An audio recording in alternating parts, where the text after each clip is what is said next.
I'm going to tell you everything you need to know. Why do we like tomatoes? How do you fill out a character sheet? How do you make friends? I'm here to tell you all these things, okay? Don't worry about it. Obviously, D&D is so expansive that I can't possibly go over every detail in one video without it being under like 2 hours. So I'll be going over the very basics, and I will be giving you resources to look into if you want to look into something in detail. So I've been playing D&D since I was 10 years old, and I started playing regularly about 5 years ago. As far as characters that I currently have or have had in the past, I currently have a half-elf lore bard cleric paladin. It's complicated. I have a human swashbuckler rogue, and I have an Aasimar paladin in a 3.5 campaign. 3.5 is an older version of D&D. Don't worry about it. In the past, I have had a human noble life cleric. I have had a wood elf ranger. I've had an Eladrin elf paladin rogue assassin, a human silver dragon sorcerer, a halfling rogue, and a sylph wizard in a Pathfinder campaign, plus other one-shot characters from a bunch of other different systems. And my longest running D&D campaign was over 2 years long. So now that's out of the way, let's make a character. I'm gonna assume you have absolutely no idea what you're doing and you are coming into this game fresh, okay? You have no idea what in the world's going on, okay? Don't worry, I'm here for you.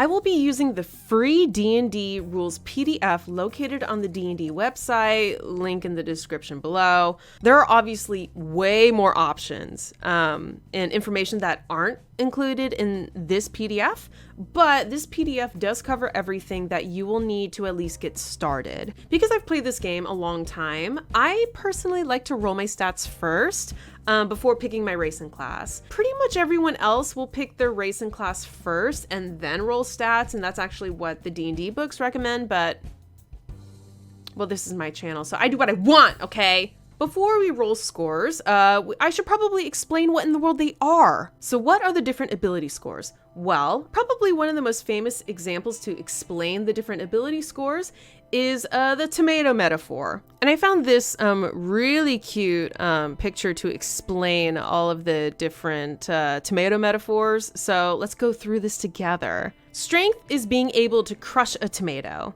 Dexterity is being able to dodge a tomato. Constitution is being able to eat a rotten tomato. Intelligence is knowing that a tomato is technically a fruit. Wisdom is knowing not to put a tomato in a fruit salad. And charisma is being able to sell a tomato-based fruit salad. So now that you know what the different ability scores are, what is considered good or bad? For comparison's sake, a 10 is average. 10 is you are a perfectly average human being. If you have a 14 or a 15 means that you are noticeably good at this and you are definitely above average. A 20 would be like an Olympian level, world-class expert. You are like peak of humanity skill at this. An 8 would be, you're below average. You're not horrible, but you're definitely below average. And a 6 is like, wow, you're really bad. You're really bad at this. Now, how do you get these scores? Well, there are a few different options for getting your scores. There is something called the 27-point buy, and don't worry about the logistics of it. I have a link to this calculator in the description below. All you need to know is that you have 27 points to spend to give your certain attributes. However, certain stats give certain points. So if I want to raise this to a 10, that's worth 2 points. But if I want to raise this to a 15, that's 9 points. The next one would be the standard array. And the standard array is 15, 14, 13, 12, 10, and 8. And you just plug those into whatever attributes you want. More seasoned players will probably roll their stats, and there are 2 popular rolling methods that a lot of DMs will recommend. There's 4d6 drop 1, and there is the classic strict 3d6.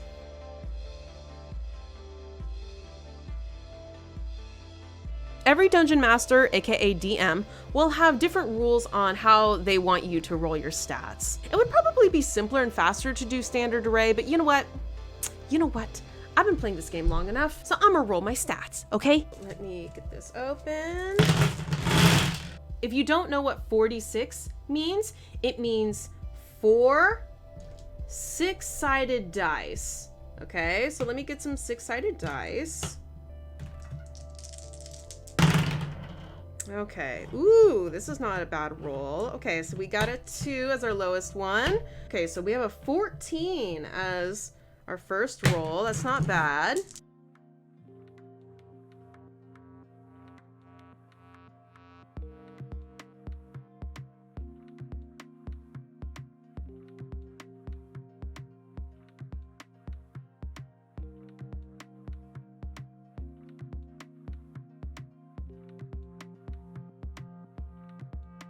Great. So this is our final stat list. We have a 15, a 14, a 16, 11, 13, and a 10.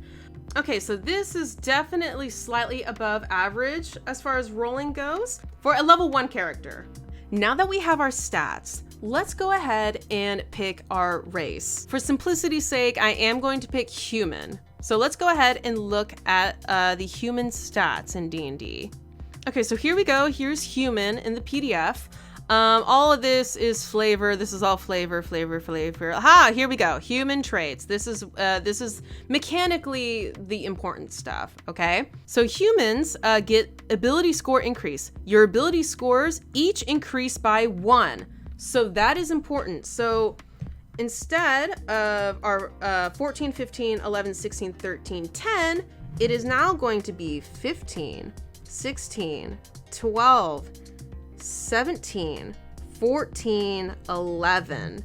And that is going to change the modifier bonus for some of our numbers. Now, age, we're all humans. We know how age works for humans, okay? Alignment.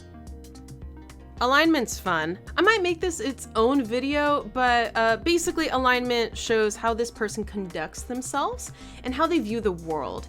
So it's measured by law and chaos and good and evil. For simplicity's sake, let's just make this person a nice law-abiding citizen, lawful good, okay? Size, we know how average height for humans are. Basically, all we really care about is your size class is medium. Speed, your base walking speed is 30 feet per round. Languages, you can speak, read, and write common and 1 extra language of your choice. Normally, I would give a list of languages that you can pick from, but let's be real. Everyone picks Elven or Dwarven as their second language, so we're just gonna pick Elven because why not? If you take a look down here, there is the option to take variant human. Every race has different subraces that give different benefits and bonuses and stuff like that. For the variant human, instead of taking the ability score increase, +1 to all of your stats, you only get your +1 to 2 different stats, but you get an additional skill and you get a feat. I'll explain skills and feats later, but basically a feat is like a special extra powerful ability. There's actually a ton of classes and races that aren't listed in this PDF. Don't worry about it right now, okay? Don't worry about it. Okay, so now that we have our stats and our race, now let's go to class. The PDF gives the fighter, the rogue, the cleric, and the wizard. I am going to pick the cleric for the sake of this video, because out of the list, it's the class I know the best, and it's the only class that is effective in both combat and magic. For clerics, they have to pick a divine domain as well. They actually pick it at level 1.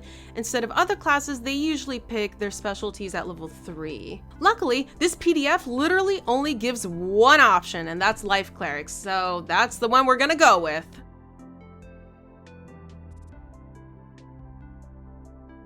So now that we have our stats, our class, and our race, let's actually start building our character sheet. So this is a character sheet on a site called Roll20.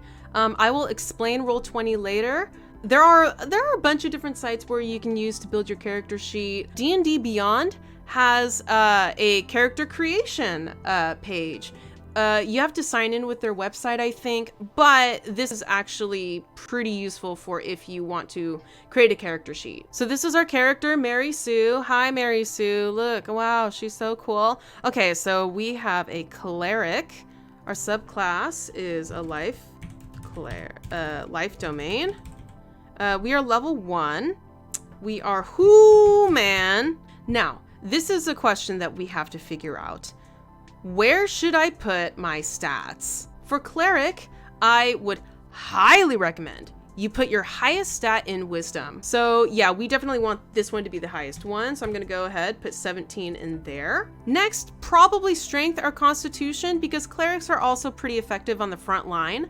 So let's go ahead and put our second highest. I'm gonna go with constitution. Let's go ahead and do constitution. So 16 is gonna go in there. Let's put 15 into strength. Then dex is pretty important. Dex affects your armor class, your initiative, and a bunch of your skills. Your dexterity and constitution are pretty important no matter what class. 14 to my dexterity.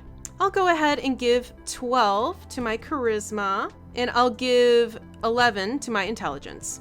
Now, as you guys may or may not have noticed, numbers have been appearing all across here, here, here, and here. Normally with a writing character sheet, you would have to do these manually, but I'll go ahead and explain how it's all done. So when you are level 1, no matter what class, your proficiency bonus will be 2. Over here in the class features, we see that our saving throws are wisdom and charisma. So basically what happened is that it took the modifier from the stat and then added 2 because we have that proficiency bonus. So that's why I have a 5 in wisdom, I have a 3 here, and a 2 here. Now it's a 5. All right, let's go over to backgrounds, you guys. So backgrounds are really great for fleshing out your character, both story-wise and mechanically as well. I'm just gonna go straight for Acolyte because it makes sense for a character. It's a very basic background that very much suits the cleric. All of this is fluff. This is the important stuff down here. So looks like we get insight and religion as our skill proficiencies. So we get these skills for free. We get 2 additional languages, and we get free equipment. Everything listed down here is free equipment for our character. Plus, we also get a feature, Shelter of the Faithful. Basically, if anyone shares Mary Sue's faith, they're automatically going to be friendly towards her, and you can get free healing and care at a temple or a shrine that shares her faith. So let's go ahead and plug those in really quick. We get insight and we get religion. Let's go over our languages. I'm just gonna put common, elven, dwarven, and how about gnomish? That's cool, right? Okay, great. I don't know how I'm gonna explain how she knows these languages, but she does. And all this equipment, you're supposed to put them here, and normally you would list each individual item individually, but you know what?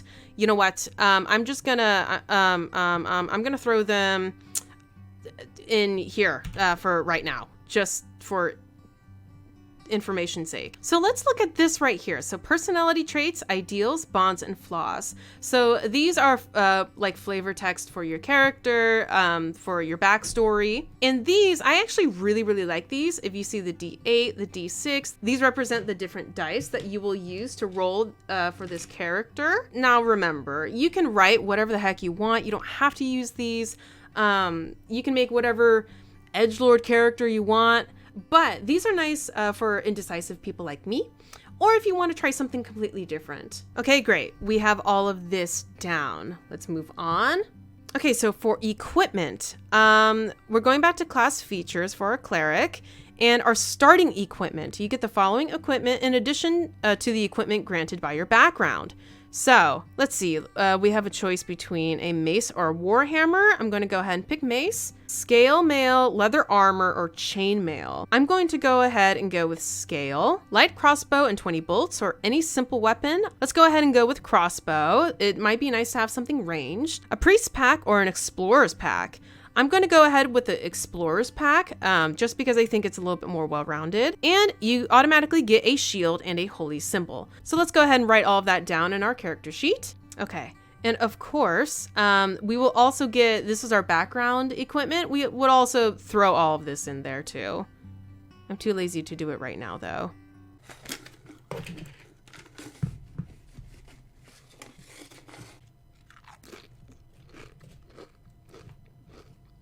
I'm really hungry right now. For both clerics and wizards, they get access to their entire spell list. However, they can only prepare a few of them per day, and they can only use it if they have a spell slot open for that level.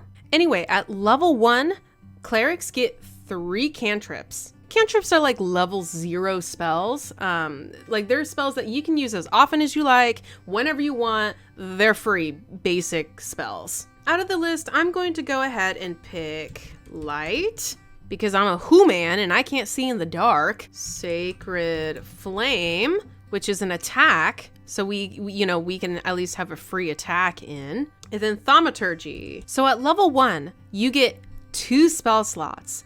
That means that you can use 2 level 1 spells per day. Think of it as like a school, okay? Or like a college or a high school or something like that. In school, how many different classes are there in a school? Well, you have math, science, English, Spanish, Chinese, PE, drama, music, art. You have all these bazillion different classes, but how many do you actually take per semester or per quarter? You're probably not taking more than like 8. So here we go. Here are all the classes you have in your entire school, but you can't use all of them per day. Remember, because we are the life domain, you always have access to bless and cure wounds. These will always be available, turned on forever, okay? But the number that you can pick per day is equal to your wisdom modifier plus your level.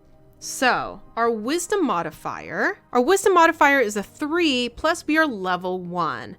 That means that we can prepare an additional 4 spells. So out of this list, we can pick 4 per day that we can have access to. So I would personally pick like Healing Word, Detect Magic, Guiding Bolt, and Shield of Faith. That's just me.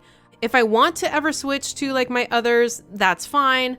I would just have to take one off, then give it to another one like tomorrow.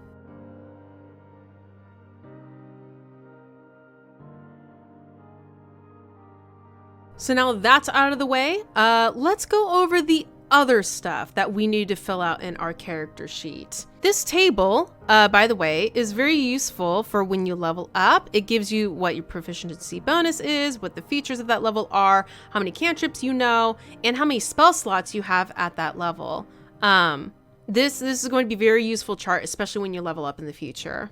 Feats. So, Feat is a special ability. They're really, really good. At level 1, the only way that you can get access to a feat is if you are a variant human or if your DM just gives you one for some reason. So don't worry about it. If you are a variant human, you can look it up online, what the different feats are, or your DM can help you. Proficiencies. Okay, so we're back to over here. We are proficient in light armor, medium armor, and shields. Remember, our life cleric domain does give us more proficiencies. When you choose this domain at first level, you gain proficiency with heavy armor. Oh, I almost forgot this. Yeah, because you're a life cleric, whenever you heal, you also heal additional points equal to 2 plus that spell's level. Okay, there we go. We added it in, so don't forget. We start out with 8 health. And then add our constitution modifier, which is a 3. So our level 1 health is going to be an 11. Our speed, remember, is 30. Spellcasting ability. Let's take a look at that. Okay, spell save DC has already been calculated. Spell save DC is 8 plus your proficiency bonus plus your wisdom modifier. Skills. Let's finally go over skills. Remember that our background gave us insight and religion for free. And we get to pick 2 more from either history, insight, medicine, persuasion, or religion. seeing as insight and religion have already been taken, let's go ahead and pick from either history, medicine, or persuasion. So let's go ahead and pick medicine and persuasion. Our initiative has already been calculated, which is determined by our dexterity score.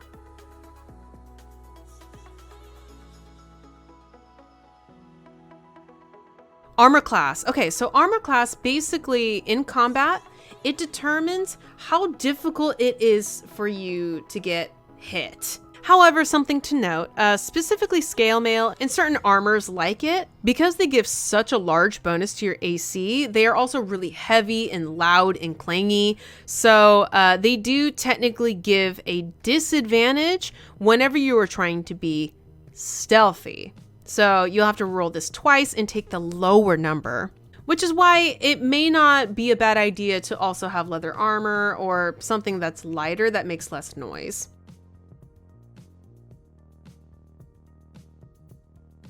The shield is a +2 to AC. Scale mail, I believe, is 14 plus your dexterity modifier, which mine would be 2. So that's why my armor class is so high. 18 is pretty high for a level 1 character.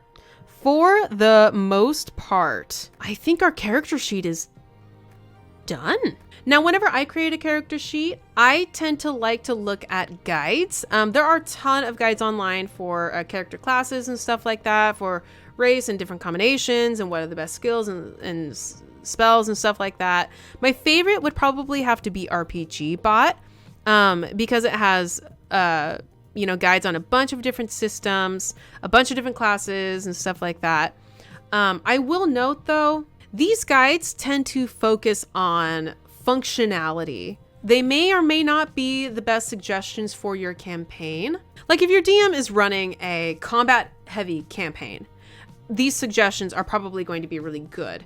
But if your DM is running a more story and RP based campaign, then take these guides with a grain of salt. Now for the big question, how do you actually play this game? You're gonna find out really quick that the D20 is going to either be your best friend or your worst enemy. The D20 is easily the most used dice in the game.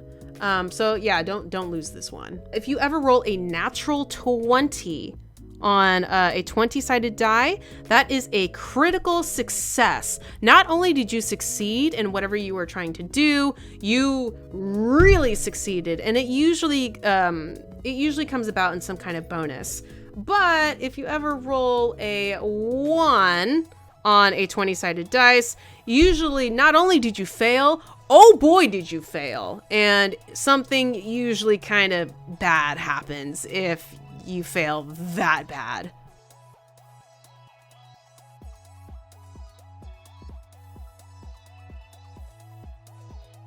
So finally, I'm going to tell you all, how do you make friends?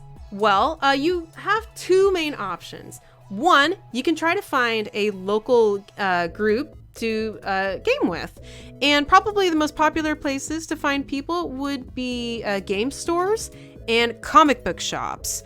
Those two locations, I can almost guarantee that they have a board or something where you can find people that love tabletop RPG games. The other option is online. So I am currently on the site called Roll20. So Roll20 is a site where you can play D&D online.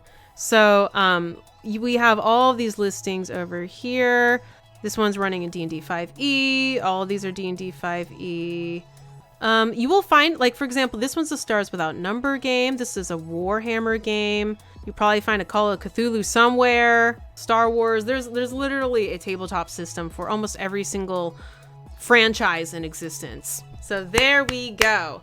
Congratulations, everybody. We made it to the end of the video. If you want to see me stream D&D, I stream with my group, Roll Call RP on Twitch, and I am currently in 2 campaigns with that group. I do play one campaign in real life, but that's a 3.5 campaign, and that one is not streamed online. I might actually be streaming the day this video comes out, so definitely check it out. See what happens. If you want even more detailed information about anything D&D. Check out some of my favorite D&D channels. I do have more favorites, but these are the ones I would recommend the most. They all have videos that go way more in depth about all things D&D. Some of them include info for DMs, live streams, sketches. I try to pick channels that, would cover a little bit of everything. And if you do visit them, tell them that I sent you. I've also made a dice map video on my other channel if y'all want to check out that video. I'll probably have it linked at the end of this video as well. Thank you all so much for watching, and let me know if you guys want to see more of stuff like this. Like, comment, bell, and subscribe. See you all next time. Bye.